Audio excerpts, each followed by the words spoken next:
ஆண்டவராகிய இயேசு கிறிஸ்துவின் நாமத்தில் உங்களை வாழ்த்துகிறேன். இன்றைக்கு நம்முடைய தியானத்திற்கும் சிந்தனைக்கும் இன்டர்பிரிட்டேஷன், வேத வியாக்கியானம் என்கிற காரியத்தை குறித்து நாம் தியானிக்க போகிறோம். Interpretation is very important, but it is also very difficult. வேத வியாக்கியானம் மிகவும் ஒரு முக்கியமான ஒரு காரியம், ஆனால் அதே சமயத்திலே அது கடினமான காரியமும் கூட. ஆகவே கடினமான காரியம், நான் ஏன் இந்த பிரயாசத்தை எடுக்க வேண்டும் என்று சொல்லி நாம் நினைக்க கூடாது. இது கடினமாய் இருந்தாலும் கூட நாம் இதை எவ்வளவு பிரயாசப்பட்டு நாம் இதுக்கு சரியாய் நான் செய்ய வேண்டும் என்று சொல்லி நாம் ஆர்வத்தை காட்டுகிறோமோ, அந்த ஆர்வத்தை பார்த்து பரிசுத்த ஆவியானவர் நம்முடைய காரியங்களை அங்கீகரித்து அவர் நமக்கு உதவி செய்கிறவராய் இருப்பார். ஆகவே நாம் இந்த வேத வியாக்கியானத்தை குறித்து அலட்சியமாய் எண்ணக்கூடாது. நேற்றைய தினத்திலே நாம் பார்த்த பிரகாரமாக right interpretation will lead to right application, wrong interpretation will lead to wrong application. சரியான வியாக்கியானம் சரியான அபியாசத்திற்கு நேராய் நம்மை நடத்தும். தவறான வியாக்கியானம் நாம் காரியங்களை தவறாய் விளங்கி கொண்டு நம்முடைய வாழ்க்கையிலையும் அது தவறான காரியங்களை கடைபிடிப்பதற்கு தான் வழிவகுமே தவிர்த்து வேறு எதற்கும் பிரயோஜனப்படாது. ஆகவே நாம் இந்த காரியத்தை மனதில் வைக்க வேண்டும். We need to remember, Bible is a very ancient book. கர்த்தருடைய வார்த்தை, ஆண்டுடைய வார்த்தை, நம்முடைய கரங்களில் இருக்க வேதாகமம் ஒரு பழமையான புத்தகம். இது 21ஆம் நூற்றாண்டிலே எழுதப்பட்ட ஒரு புத்தகம் அல்ல. இந்த வேதத்தில் இருக்கிற முதல் புத்தகம் கிறிஸ்து பிறப்பதற்கு 1400 ஆண்டுகளுக்கு முன்பாகவே எழுதப்பட்டது. அதே போல அதனுடைய கடைசி புத்தகமாகிய வெளிப்படுத்தல் கிறிஸ்து பரமேறின பிறகு 90 ஆண்டுகள், ஏறக்குறைய 90 ஆண்டுகள் கழித்துதான் எழுதப்பட்டது. ஆகவே இதற்கு கிடைப்பட்ட அந்த கேப் 2000 ஆண்டுகளை நீங்கள் சேர்த்துக் கொள்வீர்கள் என்று சொன்னால், நாம் வாழ்கிற இந்த நாட்களுக்கும் வேதாகம புத்தகங்கள் அந்த முதல் புத்தகம் எழுதப்பட்ட காலத்திற்கும் பார்த்தால் 3400 ஆண்டுகள் ஏறக்குறைய. அதே போல வேத புத்தகத்தில் இருக்கிற கடைசி புத்தகம் அதற்கும் நமக்கும் இருக்கிற இடைவெளி 1900 வருடங்கள், இல்லாவிட்டால் 2000 வருடங்கள். ஆகவே it is as much as 3000 years when this Bible was written and the time we meditate it today. 3 millennium, 3000 ஆண்டுகள் ஆகிவிட்டது இந்த வேதாகமம் எழுதப்பட்ட காலத்திற்கும் நாம் இன்றைக்கு அதை தியானிக்கிற காலத்திற்கும். இது நாம் மனதில் வைக்க வேண்டும். Only if we understand this gap properly, we can interpret the Bible correctly. இந்த இடைவெளியை நாம் சரியாய் புரிந்து கொண்டால்தான் வேத வியாக்கியானத்தை நாம் சரியாய் செய்ய முடியும். There are several gaps, but we will see only 6 gaps. அநேக இடைவெளிகள் இருக்கிறது, ஆனால் நாம் சுருக்கமாக 6 இடைவெளிகளை குறித்து நாம் பார்க்க போகிறோம். இன்றைக்கு 3 இடைவெளிகளை குறித்து நாம் பார்க்க போகிறோம். நாளை தினத்திலே தொடர்ச்சியாக மற்ற 3 இடைவெளிகளை நாம் பார்க்க போகிறோம். முதல் இடைவெளி காலத்தின் இடைவெளி, இல்லாவிட்டால் கால கிரமத்தினுடைய இடைவெளி, time gap or chronological gap. உதாரணமாக, நம்முடைய தாத்தா நம்முடைய பாட்டிக்கு எழுதின ஒரு கடிதாசி, ஒரு லெட்டர் நம்முடைய கரங்களிலே நாம் ஒரு குறிப்பிட்ட காரியத்தை நம்முடைய வீட்டில் தேடிக்கொண்டிருக்கும் பொழுது அந்த லெட்டர் கிடைத்து விட்டது என்று சொல்லி வைத்துக் கொள்ளலாம். கிடைச்ச உடனே நம்ம அந்த லெட்டர் எடுத்து நம்ம படிக்கிறோம். ஆனால் நம்ம சொல்ல முடியாது 100க்கு 100% அந்த லெட்டர்ல என்னென்ன எழுதியிருக்கிறாரோ நம்முடைய தாத்தா நம்முடைய பாட்டிக்கு எல்லா காரியங்களுமே எனக்கு விளங்கி விட்டது, புரிந்து விட்டது என்று சொல்லி நம்ம சொல்லிவிட முடியாது. காரணம் என்ன?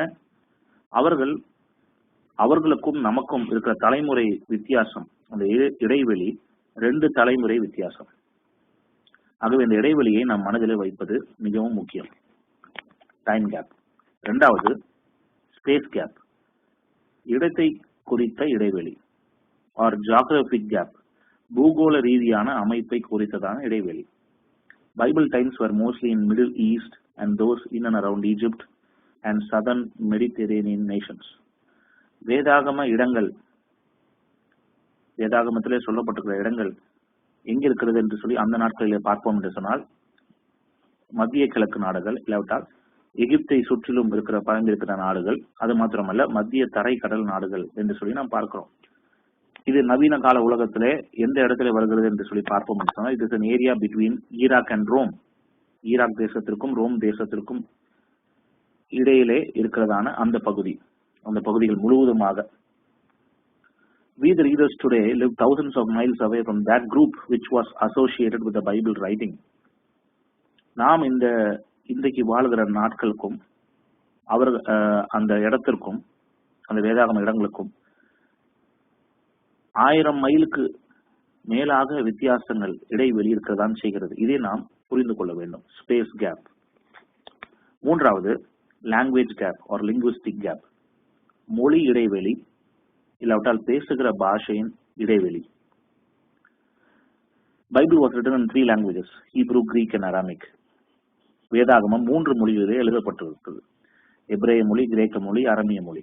ஒரு சுவாரஸ்யமான காரியம் என்னவென்று சொன்னால், எபிரேய மொழியிலும் அரமிய மொழியிலும் நாம் அந்த பாஷை, அந்த மொழியை இடதுபுறமிருந்து வலதுபுறம் படிப்பது நாம் பொதுவாக படிக்கிறோமே, அதே போல படிக்கக்கூடாது, வாசிக்கக்கூடாது.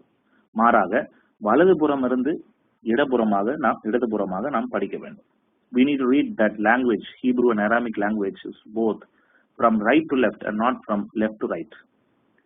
அது மாத்திரமல்ல, இந்த 3 மொழிகளிலும், எபிரேய, Craig, அரமி 3 மொழிகளிலுமே there is no space between 2 words. They were all written continuously. 2 வார்த்தைகளுக்கு மத்தியிலே ஒரு இடைவெளி இருக்காது. எல்லாம் தொடர்ச்சியாக எழுதப்பட்டதா இருந்தது. So how do we know the meaning? We can know the meaning. We should separate them by the sense of that written sentence or written word. உதாரணமாக நான் ஒரு வாக்கியத்தை சொல்லுகிறேன். இன்னைக்கு காலையில் நான் ஆபீஸுக்கு கிளம்பினேன், 9:30 மணிக்கு கிளம்பினேன். நடுவில் ரொம்ப போக்குவரத்து நெரிசலாக இருந்தபடினாலே நான் ஆபீஸுக்கு போய் சேருவதற்கு 2 மணி நேரம் ஆகிவிட்டது. இருந்தாலும் சுகபத்திரமா நான் ஆபீஸ் போய் சேர்ந்து விட்டேன் என்று சொல்லுகிறதான இந்த வாக்கியத்தை நான் எழுதும் பொழுது தொடர்ச்சியாக எழுதிவிட்டு ஒரு இடைவெளி கூட விடாமல், ஒரு வார்த்தைக்கும் இன்னொரு வார்த்தைக்கும் இடைவெளி விடாமல் எழுதினால் எப்படி இருக்கும்? கொஞ்சம் யோசித்து பாருங்க. இதே போலதான் அந்த நாட்களிலே எபிரேய, அரமிய, கிரேக்க மொழியிலே எழுதப்பட்டதா இருந்தது. ஆகவே இந்த தொடர்ச்சியா எழுதப்பட்ட காரியத்தையும் நாம் புரிந்து கொள்ள வேண்டும் என்று சொன்னால், நிதானமாக அதை நாம் உற்று கவனித்து அதை நாம் நிதானமாக படித்தால்தான் அது வழங்கும். ஆகவே ஆண்டவர் ஏன் இந்த 3 மொழிகளையும் தெரிந்து கொண்டார்? அதை நம் ஆண்டவரிடத்தில் கேள்வியாக கேட்க முடியாது. Because he chose, because it was a sovereign will. அது அவருடைய சித்தமா இருந்தது. ஆகவே அவர் தெரிந்து கொண்டார். ஆனால் நாம் ஒரே ஒரு காரியத்தை மனதில் வைக்க வேண்டும். இந்த வினோதமான மொழி நடை நமக்கு தமிழ் மொழியிலும் சரி, ஆங்கில மொழியிலும் சரி, ஹிந்தி மொழியிலும் சரி அது இல்லை. இதையும் நாம் மனதில் வைக்க வேண்டும். ஆகவே இன்றைக்கு நாம் இந்த 3 இடைவெளிகளை குறித்து நாம் பார்த்தோம். நாளை தினத்திலே தொடர்ந்து மீதம் இருக்கிற 3 இடைவெளிகளை குறித்து பார்ப்போம். இந்த காரியங்கள்லாம் மனதில் வைத்து நாம் வேதத்தை வியாக்கியானம் பண்ணும் பொழுதுதான் அது ஒரு சிறந்த, ஒரு சரியான வியாக்கியானமாய் அது அமையும். கர்த்தர் நம்மை நடத்துவாராக. ஆமென்.